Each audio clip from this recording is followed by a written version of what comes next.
intentaron escaparse.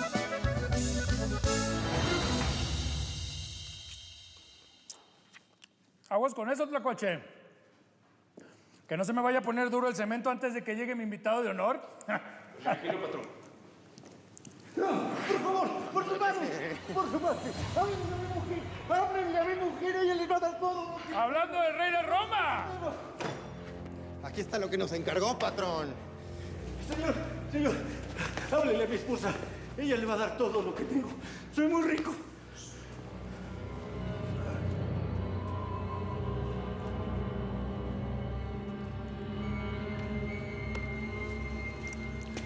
Las servilletas no hablan, ¿eh? Mira, mira. Qué buena tela, ¿eh? Quítale la ropa. No, por favor, señor, se lo pido. Soy muy rico. Lo que quiero. Señor juez, yo no necesito su lana, por favor. Lo que quiero es que me cante una ranchera.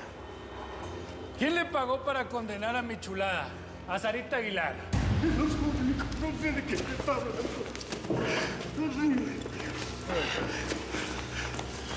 Te voy a refrescar la memoria, pinguerejo. Condenaste a mi chulada a 25 años de cárcel y no tenías pruebas.